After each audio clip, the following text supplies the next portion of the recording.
Buenos días a todos y todas. Me siento complacido de estar aquí. Agradezco a las autoridades por esta tecnología, por esta invitación. Tenía cuantos años que no visitara la RENAC.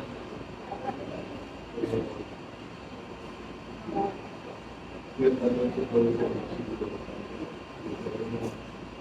poder contribuir a la comprensión de esta problemática que nos ha querido vender la idea de que es un problema, pero que en realidad no lo es. Algo de antecedente con respecto a mi participación en este tema. Participamos en el año 2005, cuando se discutió la misma problema. Y presentamos en aquel entonces, por parte del movimiento social, una propuesta que lamentablemente no fue acogida y contrariamente se aprobó la propuesta del CONEP. Es importante comprenderlo, que se sepa. El Consejo Nacional de la Empresa Privada presentó en aquella oportunidad la propuesta de las cuentas individuales, contraria a la del programa solidario con el que fue impulsado. Pero además de eso es importante que se sepa que quién fue el que presentó esa propuesta en el año 2005. Fue el señor Tino Montt, en representación del CONEP. Y el otro que lo acompañó fue el señor Roberto Brenes, que es asesor económico del señor presidente. Esos son los antecedentes. Es decir, el problema que nosotros hoy día tenemos radica precisamente en que se aceptó la propuesta del sector de la empresa privada, del CONEP, y separó los sistemas. A partir del 2008, estimados jóvenes, enero del 2008, no entró ningún cotizante nuevo al sistema de reparto de vidas, al sistema celular. Y yo siempre pongo, viendo lo advertimos en aquel entonces, como siempre el ejemplo de usted que tiene una alcancía y usted empieza a sacar dinero de la alcancía pero no pone dinero. ¿Qué va a pasar? Sencillamente la alcancía se va a dejar vacía. Y eso es lo que nosotros tenemos con este programa. No tiene reserva. El último informe de 2023 nos dice que la reserva del programa solidario son 371.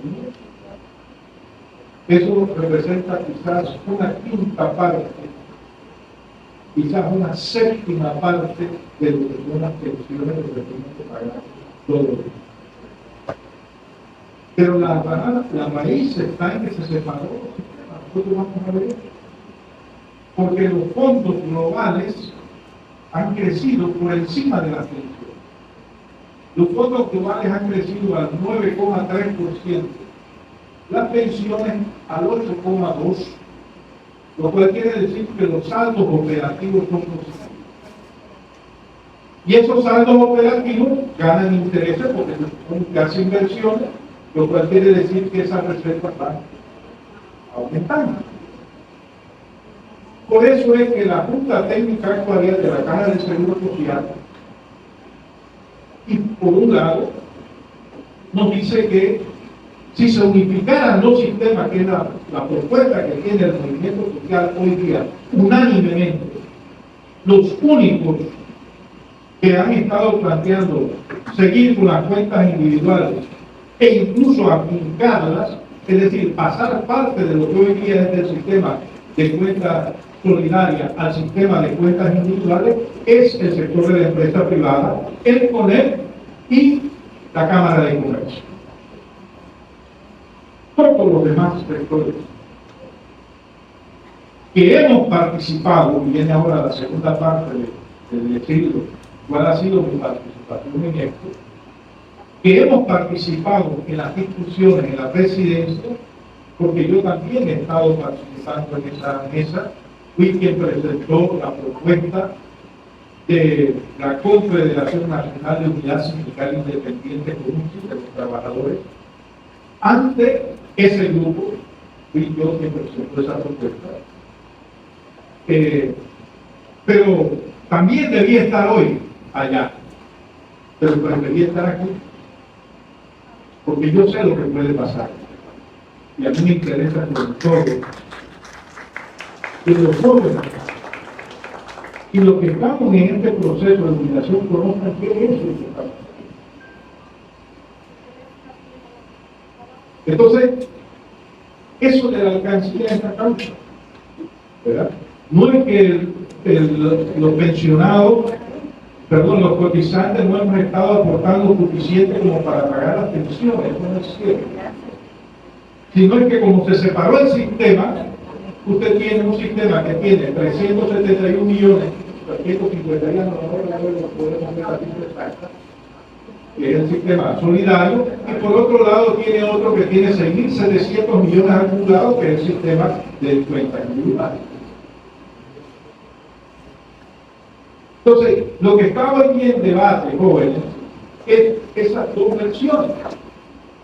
¿Seguimos con las cuentas individuales o volvemos al sistema de reparto definido? Nosotros argumentamos que hay que volver al sistema de reparto definido, es decir, a la cuenta solidaria, porque las personas tendrán mejores pensiones, tendrán mejores pensiones. Pero también optar por uno y otro depende de nuestra opción social.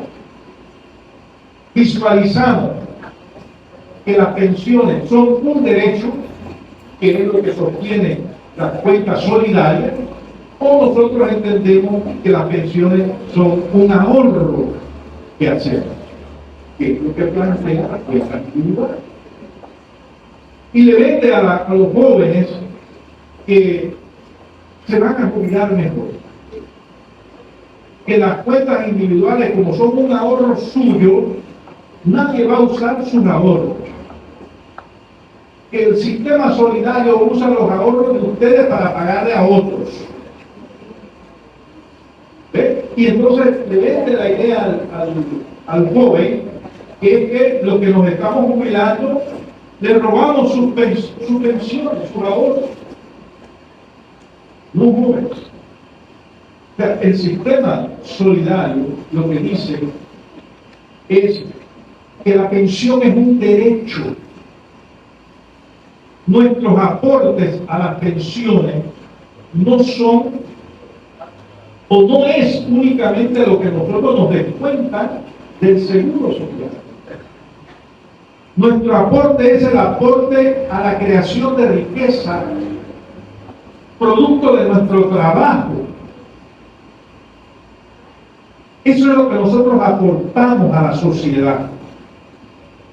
Y las pensiones que se crearon a finales del siglo XIX reconocieron que después de que estamos trabajando toda una vida, es responsabilidad de la sociedad no dejar a esa persona abandonada a la intemperie, tiene una responsabilidad con esa persona. Por tanto, la pensión es hasta que usted fallezca. Pero jamás se pensó que nosotros teníamos que pagar nuestra pensión. Nosotros aportamos a nuestra pensión. Pero hay otros dos elementos, dos componentes sociales que aportan a las pensiones y que deben aportar más, que es el Estado y el sector de la empresa privada. ¿Qué es lo que quiere el sector de la empresa privada? No aportar más. ¿Y qué es lo que quiere quien administra hoy el Estado? No quiere aportar más. El Estado hoy día aporta medio punto porcentual a la pensión del Producto Interno Bruto. Producto Interno Bruto es la riqueza que se crea todos los años, esa riqueza que estamos diciendo que aportamos todos nosotros.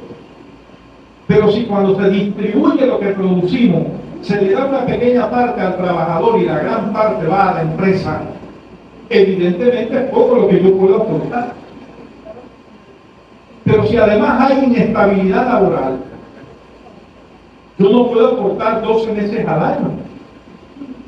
Y eso lo vamos a ver, que ha habido una disminución de los aportes promedios que se hacen a las pensiones todos los años. Si yo trabajo 7 meses al año, me descuentan, aporto solo 7 meses. Pero si mi trabajo es estable y aporto 12, habrá más fondos a la pensión. Sí, por eso es que yo le digo que no es un problema complejo para comprenderlo. No es complejo. Pero nos han querido vender que esto es un problema de actuarios y de financistas y que nosotros, los terrenales, no podemos comprender. No. Es muy sencillo. Las pensiones son un derecho, no son un ahorro. Y tienen un derecho por la razón ya explicada. Segundo, las pensiones se tienen que financiar. ¿Cuáles son las 3 fuentes principales? Nosotros, los trabajadores, el sector de la empresa privada y el Estado. Esas son las 3 fuentes principales. Pero ¿qué es lo que quiere el sector de la empresa privada? Aportar poco. ¿Qué quiere el Estado? No quiere aportar. ¿Y a quién le quieren pasar toda la factura? A los trabajadores.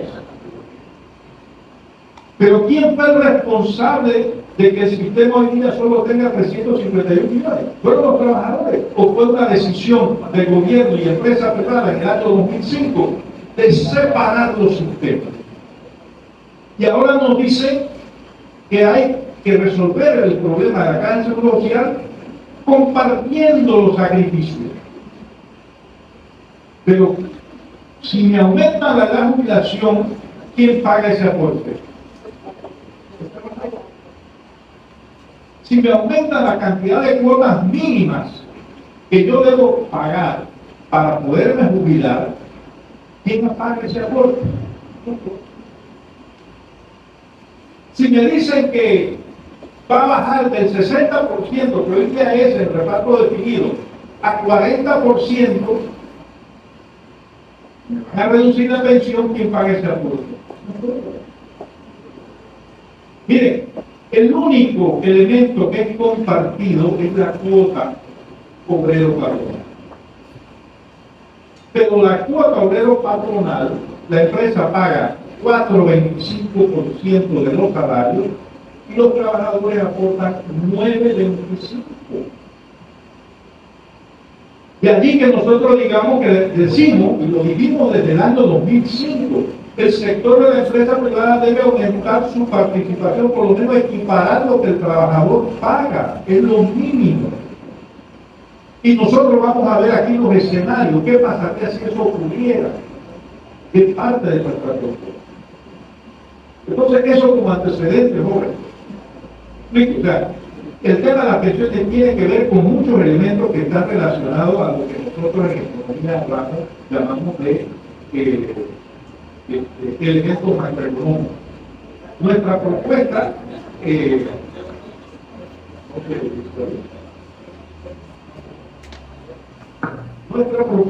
está escrita y tiene ese nombre.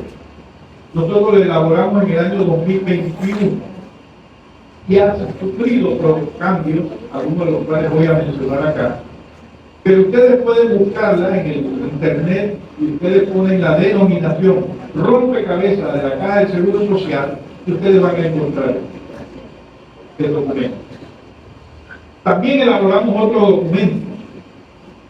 No yo, me refiero al equipo que acompaña al movimiento social, que se llama 80 años de saqueo de la Caja del Seguro Social, donde nosotros damos detalles cómo se ha utilizado la Caja del Seguro Social para tenerla en la situación que está hoy día.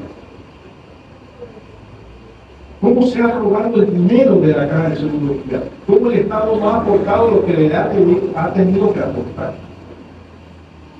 Y hoy nos dicen que está en crisis y tenemos nosotros que sacrificarnos más, pagando más pensiones, pagando más cuotas, trabajando más tiempo, y ahora vamos a ver cuánto tiempo tenemos que trabajar para cubrir las cuotas. que trabajar más significaría todo. Entonces, por eso nosotros siempre decimos, hay elementos de orden macroeconómico que están relacionados con él. Si no hay empleo permanente, si no hay empleo permanente, ¿cuánto se puede aportar al empleo? Y lo que nosotros vamos a ver aquí es que ha habido un proceso de inestabilidad laboral progresiva. El nivel salarial, si usted tiene altos salarios, usted puede, un porcentaje de un valor superior significa mayores fondos a la caja del seguro social que los salarios de otros. Son cosas básicas. Me explico que no necesitamos ser ni actuarios ni expertos para comprenderlo. ¿Ya? Si mi salario es de 200, yo voy a aportar poco. Si mi salario es de 2000, voy a aportar más. Y un monto mayor invertido y recibiendo intereses por inversiones que se hagan, van a capitalizarse más. Y ese fondo va a ir creciendo más. Son cosas básicas. Pero si usted tiene un salario de miseria, que es lo que nosotros tenemos en este país, y lo vamos a ver, pues evidentemente hay un colapso. Inestabilidad laboral, va a colapsar el sistema. El Estado aporta medio punto porcentual del Producto Interno Bruto. Y estamos hablando de uno de los porcentajes más bajos del mundo. Brasil aporta el 10%, México aporta el 8% del Producto Interno Bruto. No tengo que irme a Holanda, como hay un señor por ahí en Nicoló, que para sustentar las cuentas individuales tiene que recurrir a Holanda. Imagínense usted. Si yo para sustentar mi propuesta tengo que recurrir a Holanda, ando mal. Porque yo estoy viviendo en un país que no es Holanda, no tiene características de Holanda.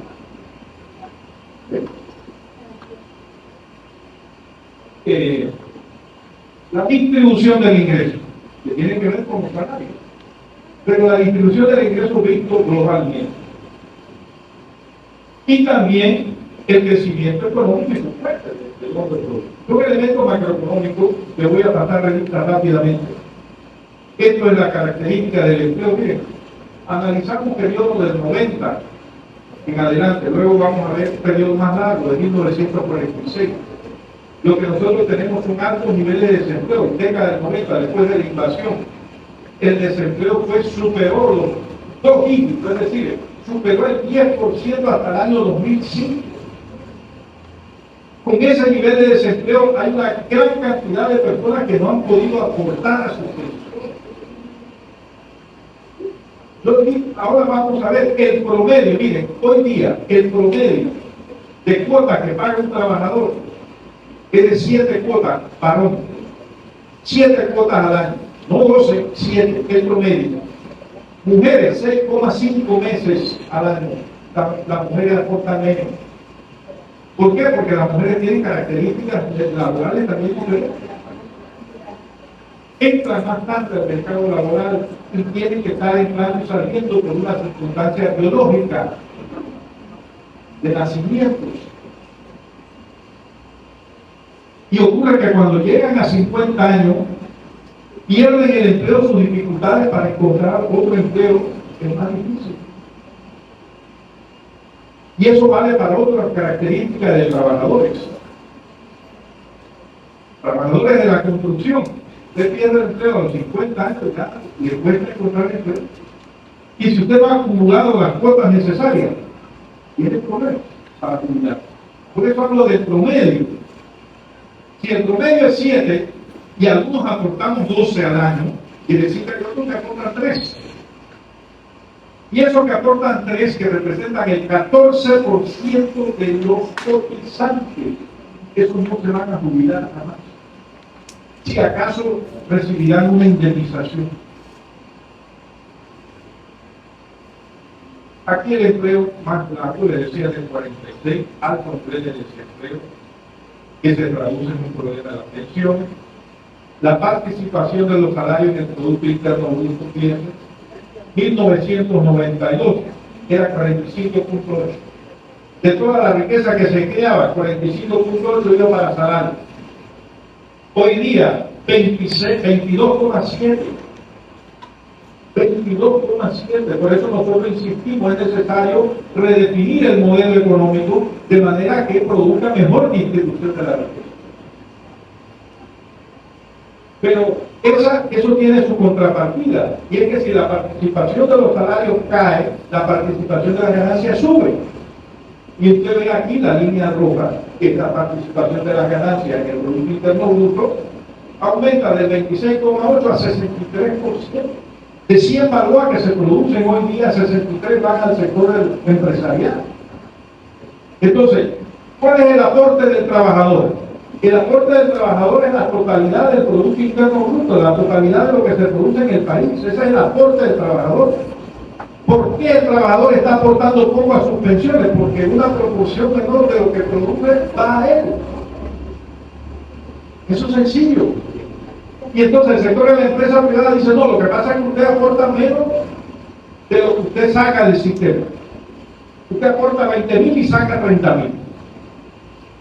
Nosotros decimos, bueno, primero así debe ser, porque nosotros no tenemos que pagar las pensiones, nosotros aportamos a nuestras pensiones. Pero además, eso pasa porque no nos dan de lo que nosotros producimos, no nos dan lo que nos corresponde, nos están pagando salarios de miseria. Eso hay que cambiar.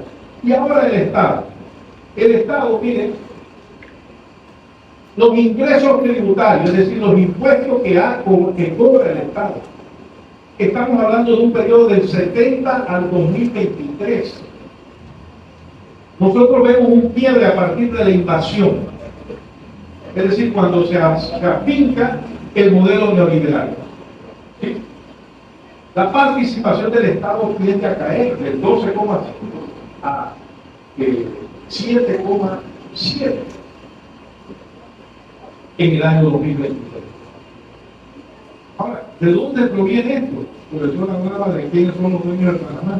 Bueno, conozco algo de estas cosas. Entonces, miren, en 1991, en diciembre de 1991, después de la invasión, el señor Mario Galindo Bustamante, que era el ministro de Hacienda y Tesoro, en aquel entonces existiendo, miembro de la firma Galindo Arias y López, presenta una reforma para reducirle los impuestos a las grandes corporaciones.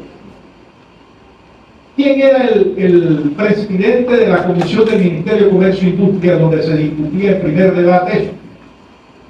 Mario Boy Galindo, su primo, y el hermano del actual ministro de Salud, Ernesto Boy Galindo. Y el ministro de Comercio e Industria, Eloy Alfaro, el que hoy día es representante nuestro en Washington, padre del señor Eloy Alfaro Boy, Roberto Alfaro Boy, que era el ministro de Comercio e Industria ahora con la minera. Y su hermano era el el asesor de la empresa minera, antes de que él fuera ministro. Y cuando él llegó a ser ministro, entonces su hermano salió, era para guardar las apariencias, porque ya no necesitaba de asesor allá, y ya tenía directamente como ministro la asesoría directa. ¿Cuándo se dan las concesiones mineras? Y esto lo menciono porque se quiere casar la minería con resolver el problema de la caja de seguro social. ¿Verdad? ¿Cuándo se dan las concesiones a Richard Pfeiffer, a el señor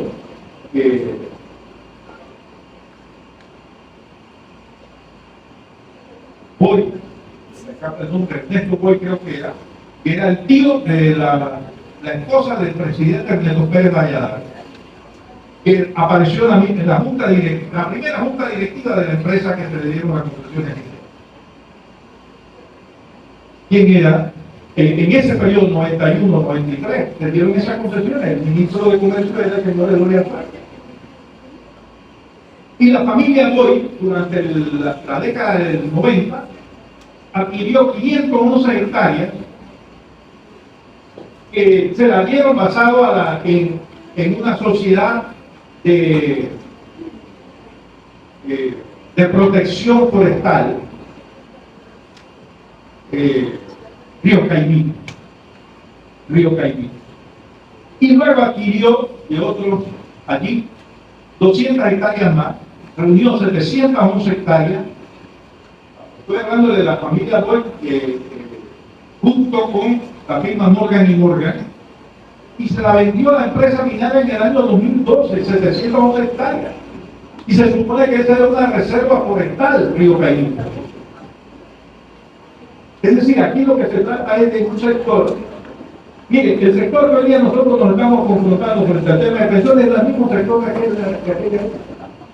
Las son cosas diferentes.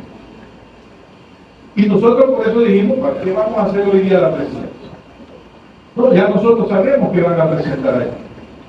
A pesar de que solo la empresa privada es la que te está presentando ofertas individuales, eso es lo que se va a presentar ahí.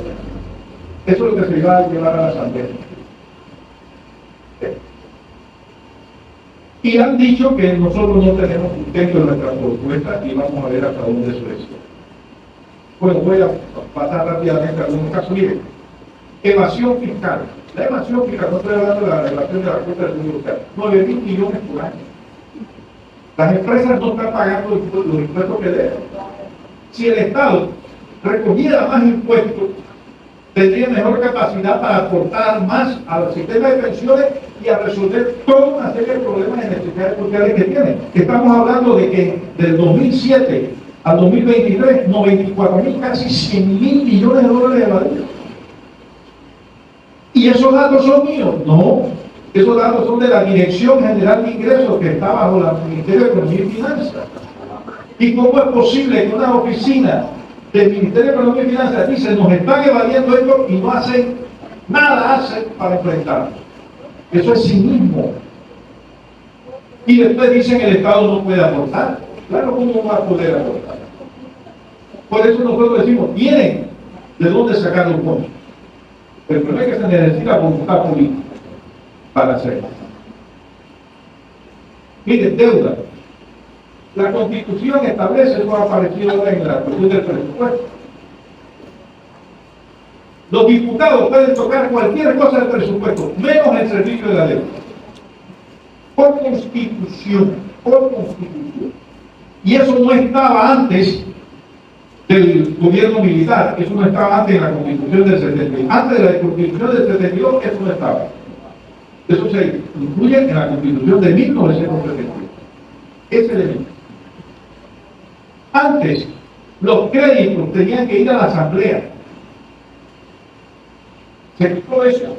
Hoy día, ¿quiénes nos endeudan? El ministro del Consejo de Gabinete. Y esto es una fiesta. 45% de la deuda, es un estudio que nosotros hemos realizado. Lo estamos inventando. 45% de la deuda son intereses que no pudimos pagar y se nos convirtieron en deuda.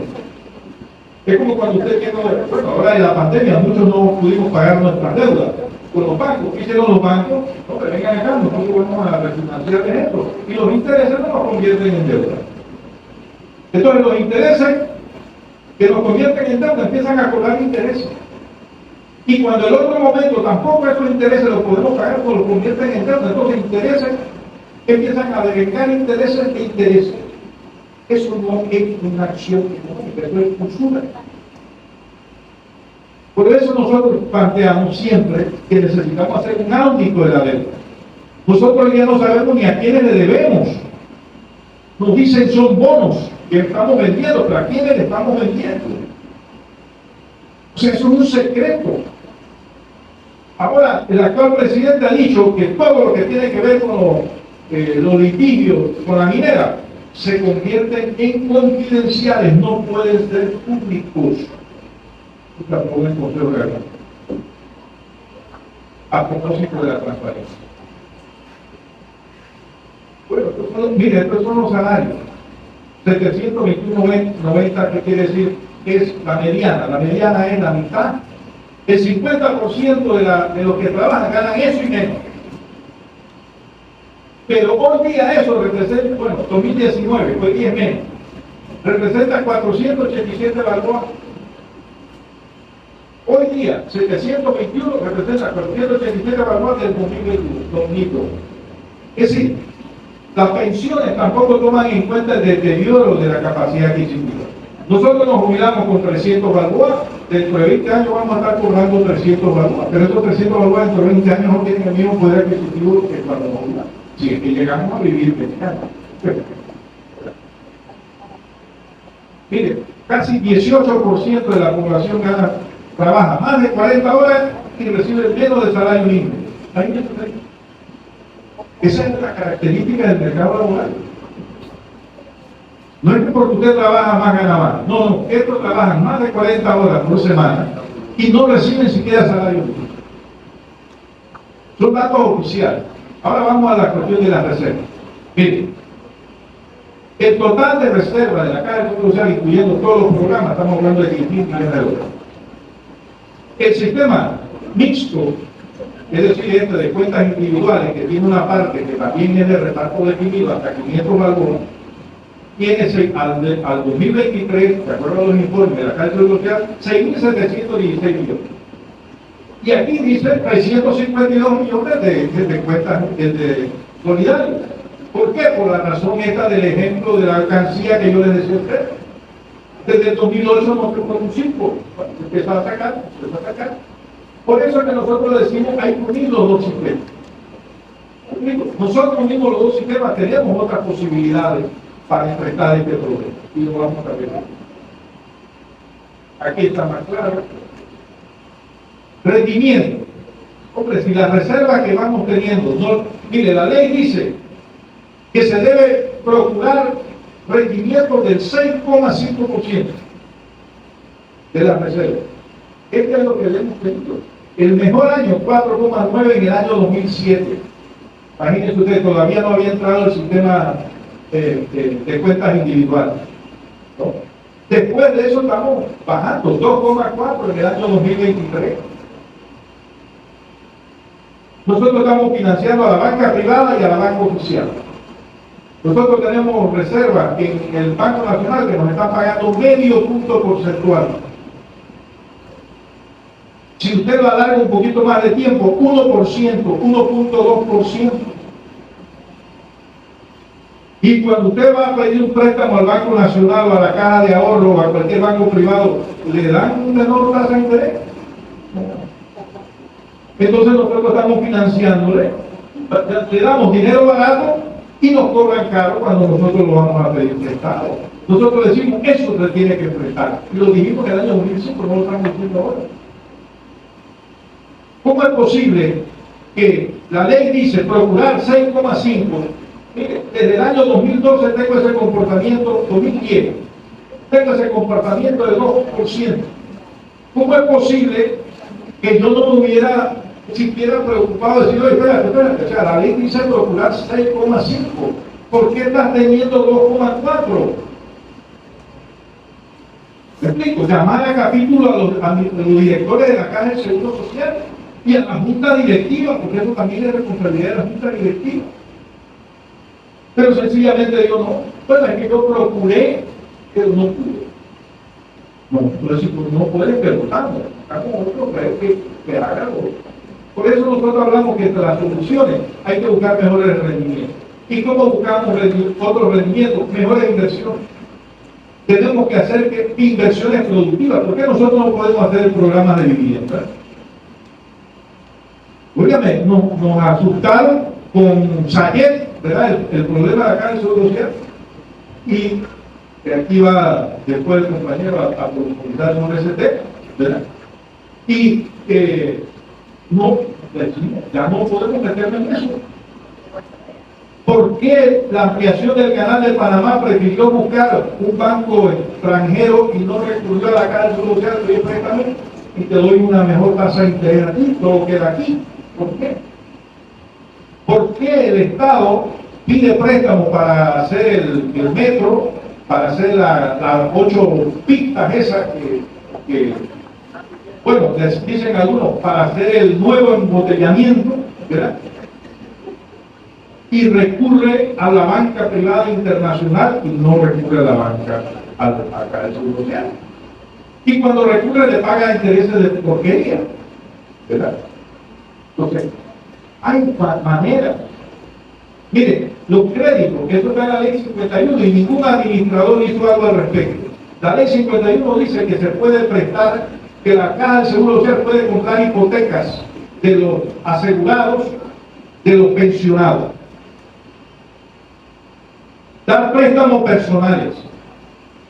Y se ha hecho eso. ¿Por qué? Porque eso es competir con la banca privada. Entonces han administrado para los bancos privados. Porque claro, si imagínense ustedes, 200.000 personas deciden sacar su hipoteca de la banca privada y pasársela a la Caja de Seguro Social, la banca privada va a protestar. Entonces, los directores están administrando para los asegurados o están administrando para los pensionados. Perdón, sí, para los asegurados. La respuesta es obvia. No es para los asegurados. La evasión de las cuotas. Aquí, ese dato que tenemos aquí es la evasión que se ha hecho todos los años acumulada desde el año 2005, capitalizada a determinada tasa de interés, porque cuando evaden, las empresas evaden las cuotas, que no les pagan, no reportan a sus trabajadores, y muchas de ellas incluso les cobran la cuota a los trabajadores y no lo reportan, no solo usted pierde la cuota, sino que pierde el rendimiento de ese dinero que pudo usted haberlo invertido. Y la estimación de eso, estamos hablando de 6.200 millones de evasión. Si nosotros no ponemos un alto a eso, entonces vamos a tener todavía más problemas de la Caja de Seguro. Estamos diciendo bajos salarios, pocas cuotas que se están aportando. ¿Sí? Y además de eso usted le suma que hay sectores que no las declaran. El problema se ha creado. La morosidad hoy día es 311 millones, pero se quitaron de morosidad, lo borraron como cuentas malas 48 millones. En el año 2005 eran 131 millones de morosidad. Hoy día serían 350 millones. Es decir, la morosidad ha aumentado en vez de haber disminuido, y eso lo advertimos en el año 2005 y planteamos que era necesario enfrentar este problema. Pero la morosidad también tiene otra implicación, y es que le roban la cuota a los trabajadores. Usted tiene que cumplir 240 cuotas. Y si ocurre que usted trabajó y le robaron su cuota, entonces ¿quién se hace responsable de esto? Eso no puede ser, es robo. Mire, nosotros estimamos que unas 200.000 personas han sido afectadas por esta morosidad. 200.000 personas. No son pocas cantidad de personas. Y el gobierno nos dice, lo que pasa es que no ha aportado lo suficiente, la empresa privada también lo dice, y hay que subir nota de la, etc. Lo que muestran los datos, miren esto, todavía, esto nos lo vieron allí en la presidencia del señor Dinamo, todavía en el año, una persona que tenía 62 años, o un grupo de personas, eran 300 personas, que tenían 62 años, tenían en promedio acumulado 229 cuotas, 28,75. Todavía le faltaban 2 años para llegar a 240 cuotas, porque el promedio es 7. El promedio es 7. Le faltaban 2 años todavía. Entonces usted todavía quiere aumentar la edad. Usted todavía quiere aumentar la densidad. Esto se le llama densidad. A mí no me gusta llamar eso, sino la cantidad mínima de cuotas que usted necesita para poderse jubilar. Antes de las 180 la subieron a 240 en el año 2005. Ahora están planteando 300 y 360 cuotas. 30 años, 35 años. O sea, ¿cuándo usted se va a jubilar? Cuando tiene 71, tiene 75 años, tiene 80 años. Estas son las pensiones que el señor Dino Múnez en una televisión dijo que recibíamos pensiones muy onerosas. Ese es uno de los problemas. Mire, el promedio, 631 dólares. Y nosotros sabemos que un promedio es engañoso, ¿verdad?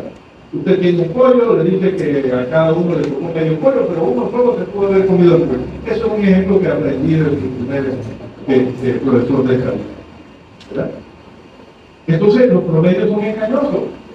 Por eso dije hace un momento, la mitad, el 50% de los trabajadores ganan pensiones de 400 balboas menos. El 50% de los pensionados.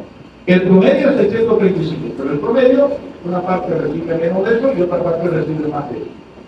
El 50% menos de 400 balboas. Y usted ve que aquí hay pensiones hasta de 77 balboas, 99 balboas, 100 balboas.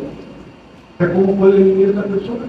Pero además son pensiones que no se mueven, el costo de la vida sube, los precios de las cosas que compramos suben y su pensión sigue siendo la misma. Esto es la cantidad de meses que nosotros aportamos en el año 2005, que es la línea azul. Dice que todavía tengo 50 minutos. Gracias. Bueno, voy a pasar.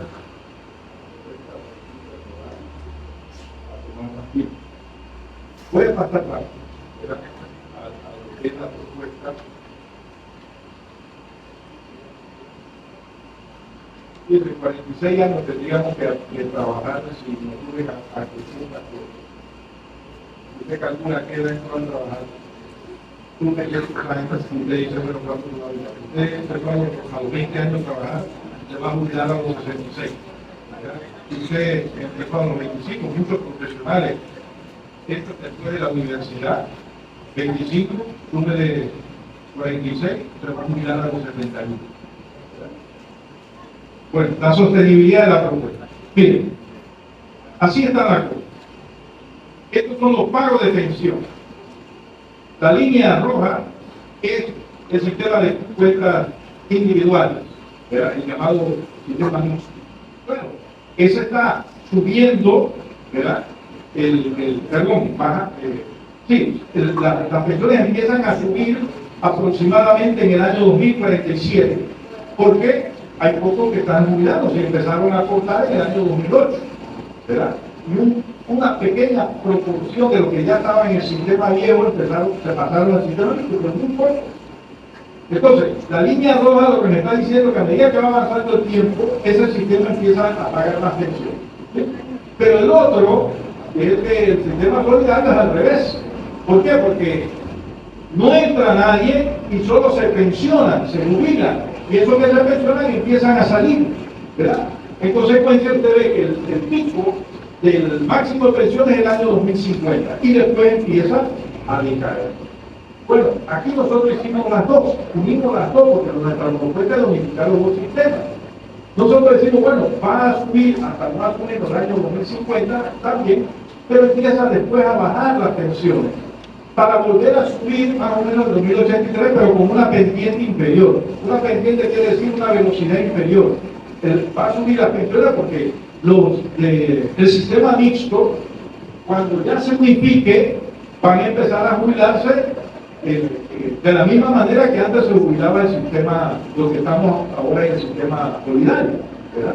Entonces va a haber otro momento de pico, ¿verdad? Y lo que tenemos que hacer es reserva para cubrir ambas cosas, ¿verdad?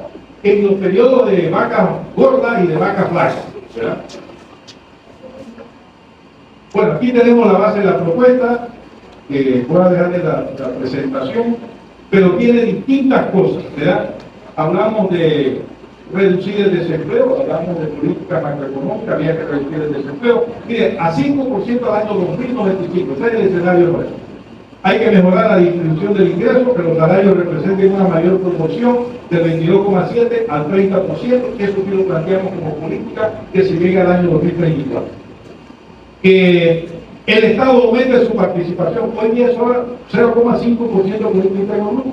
Decimos, debe aumentar a 3,5 de aquí al año 2034. Es decir, tiene que hacer un mayor aporte. El sector de la empresa privada debe equiparar a lo que nosotros pagamos, a 9.25. Crear un fondo permanente, pero ese fondo permanente puede ser obviado si el Estado participa en este proceso de 3,5, ¿verdad? De proceso progresivo. No es que va a entrar a aportar 3,5 ya, ¿verdad? Sino que de manera progresiva va a ir aportando hasta llegar hasta el año 2024 a cumplir la meta del 3,5. que se le quite a los jubilados el aporte al 6,75% que pagamos en enfermedad. Hombre, el Estado es el responsable de la salud de todos los panameños. ¿Cómo es posible que un jubilado, que además de recibir pensiones de miseria, tiene que pagar 6,75? Hoy día nosotros pagamos medio punto porcentual al sistema, al programa de enfermedad y maternidad. Medio punto. Usted se jubila y lo penalizan y le suben a 6,75. Nosotros decimos hay que anularle, y eso significaría un aumento de la pensión a los jubilados inmediatamente, de 6,75. Que el 13º mes no se le cobre cuota. ¿Por qué? Miren, no cuenta como cuota.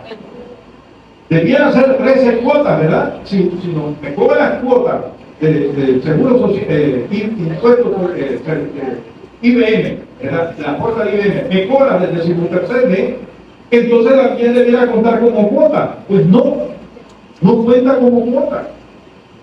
Y entonces ocurre que al año solo se me contabilizan 12, no 13. Mire, si yo trabajo 40 años, muchos hemos trabajado 40 años, estaríamos aportando 4 años más. Y por cada año, hoy día, usted recibe 1,25% adicional del 30%, ¿sí o no? ¿Verdad? Entonces, si ustedes no le están tomando en cuenta eso, entonces, ¿por qué pagar? Decimos, no se paga. Hay otra opción, decir, bueno, sí se paga, pero entonces me da cuenta. Eso sería otra opción, ¿verdad?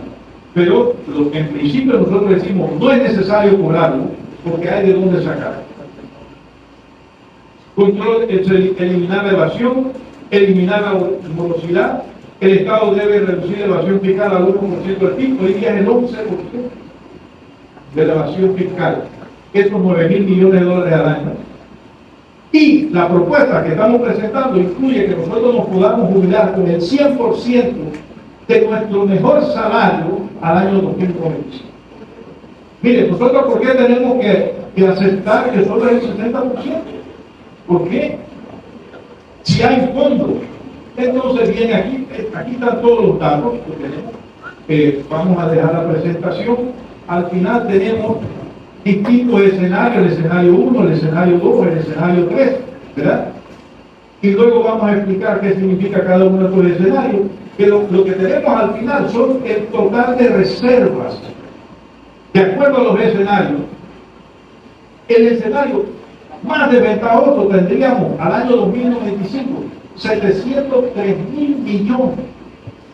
Y puede que nos parezca esto exagerado, pero miren, el Producto Interno Bruto estimado para el año 2095 son 2.9 billones.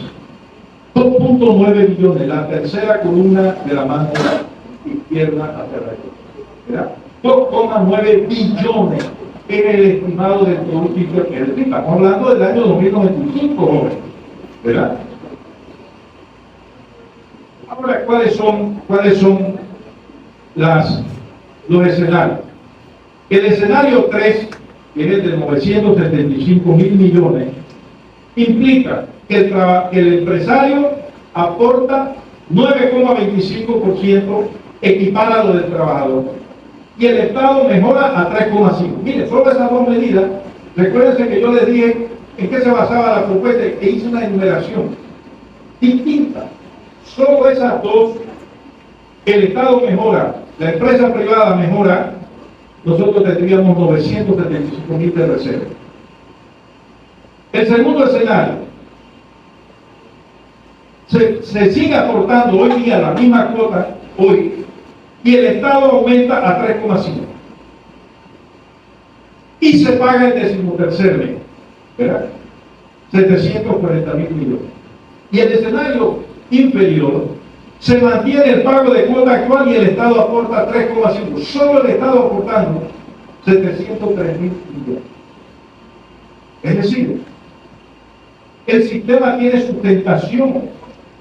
El señor presidente ha dicho que nosotros no tenemos sustentación, que lo que estamos hablando de cosas viejas, del mismo pasado, etc. No, aquí lo que se necesita es voluntad política, el Estado tiene que participar. La empresa privada tiene que participar. Porque como yo les decía, ¿cuáles son las fuentes de financiamiento de las pensiones? El trabajador, el Estado y el sector de la empresa privada. Si el Estado no quiere participar y el sector de la empresa privada no quiere participar, ¿a quién le van a cobrar?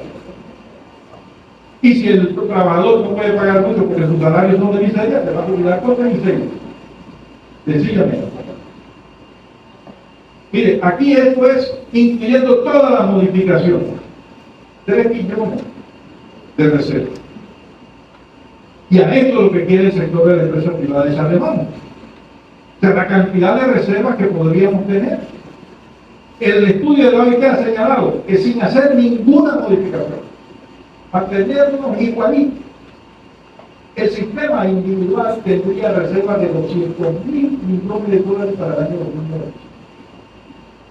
Por eso, usted ve al señor Mesa, que es juez y parte, que presentó la propuesta de poner en ese grupo de escucha de la presidencia, decir que está a favor. Obviamente, si él es el que dirige ProFuturo, y ProFuturo es del Banco General, ¿verdad? Entonces, obviamente, el que está administrando fondos de pensión le conviene las cuentas individuales.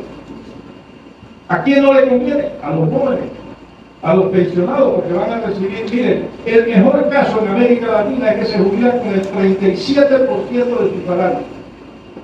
37%.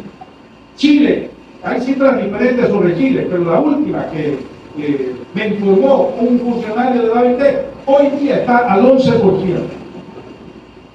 Anteriormente estaba al 13% y antes de eso al 15% de su salario joven.